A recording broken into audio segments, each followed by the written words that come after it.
भारतीय योगियों और तिब्बती लामाओं द्वारा आकाश में उड़ने की कथाएं प्राचीन ग्रंथों, किंवदंतियों और आध्यात्मिक अनुभवों में मिलती है। ये कथाएं अक्सर सिद्धियां, स्पिरिचुअल पावर्स और योगिक शक्तियां, योगिक पावर्स प्राप्त करने से जुड़ी होती है, जो किसी विशेष साधना के माध्यम से हासिल की जाती है। इन कथाओं में उड़ने की सिद्धि को लघिम सिद्धि, लेविटेशन कहा जाता है, जो प्राचीन योग और तंत्र शास्त्र में महत्वपूर्ण माना जाता है। योग और तंत्र शास्त्र के अनुसार शरीर और मन का पूर्ण नियंत्रण प्राप्त करने से व्यक्ति शारीरिक और मानसिक रूप से अपने शरीर की सीमाओं को पार कर सकता है। उड़ने की सिद्धि प्राप्त करने के लिए योगी को शरीर की ऊर्जा, प्राण ऊर्जा का पूरा ज्ञान होना चाहिए और उसे नियंत्रित करना आना चाहिए। प्राणायाम एक महत्वपूर्ण साधना है जिसमें श्वास को नियंत्रित किया जाता है। ये योगी को मानसिक शांति और शरीर के भीतर ऊर्जा के प्रवाह को संतुलित करने में मदद करता है। खासकर कुंभक, ब्रेथ रिटेंशन और आलोकित pranayama, breathing exercises for energy flow से शरीर की ऊर्जा को बढ़ाया जा सकता है।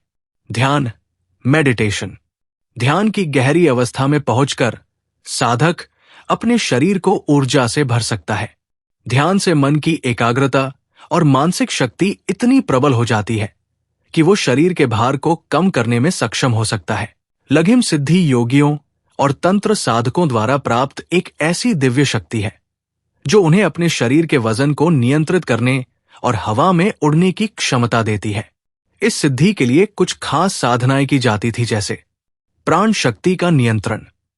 लघिम सिद्धि में प्राण ऊर्जा का सर्वोत्तम उपयोग किया जाता है। योगी अपने भीतर की प्राण ऊर्जा को इतना बढ़ाते हैं कि उनका शरीर हल्का और वजन रहित प्रतीत होता है। इससे वे आकाश में उड़ने की स्थिति में पहुंच सकते हैं। मंत्रों का जप, विशेष मंत्रों और तंत्र मंत्रों का जाप लघिम सिद्धि प्राप्त करने में सहायक होता है। ये मंत्र ऊर्जा के प्रवाह को नियंत्रित करते हैं और शरीर की शक्ति को प्रवर्धित करते हैं। उदाहरण के लिए, मंत्र का उच्चारण और ध्यान में विशिष्ट ध्वनियों का जप किया जाता है। अक्षर योग, इस साधना में योगी शब्दों, मंत्रों और शरीर की ऊर्जा को संयोजित करता है ताकि वो शारीरिक रूप से हल्का और ऊंचाई पर पहुंचने के योग्य हो सके। ये एक प्रकार का मानसिक नियंत्रण होता है जिसमें मन और शरीर का एक गहरा सामंजस्य होता है। तंत्र शास्त्र में विशेष रूप से लघिम सिद्धि को प्राप्त करने के लिए विशिष्ट साधनाएं होती थी। कौल साधना, ये एक तंत्र साधना विधि है जिसमें विशेष मंत्रों का जाप और यंत्रों का पूजन किया जाता है। साधक इस साधना के दौरान अपने मानसिक और शारीरिक नियंत्रण को पूरी तरह से अपनी इच्छा के अनुसार दिशा देते हैं, जिससे लघिम सिद्धि की प्राप्ति हो सकती है। देवी देवताओं के विशेष मंत्रों का उच्चारण, तंत्र में देवी देवताओं के मंत्रों का जप और उनके ऊर्जा स्रोतों का सेवन शरीर के भार को कम करने में सहायक हो सकता है। ये तंत्र साधक को आकाश में उड़ने की शक्ति प्रदान करने के लिए किया जाता है। कुछ विशेष योगासनों और शारीरिक साधनाओं का अभ्यास भी उड़ने की सिद्धि प्राप्त करने के लिए किया जाता था।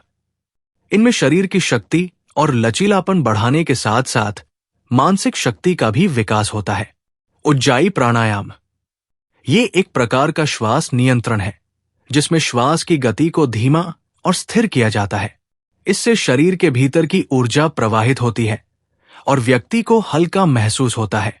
हठयोग, हठयोग में शारीरिक मुद्राएं, आसन और प्राणायाम का अभ्यास किया जाता है जो शरीर की ऊर्जा को नियंत्रित करने में मदद करता है। कुछ आसन जैसे वीरभद्रासन, आदकासन और पद्मासन से शरीर की शक्ति बढ़ाई जाती है।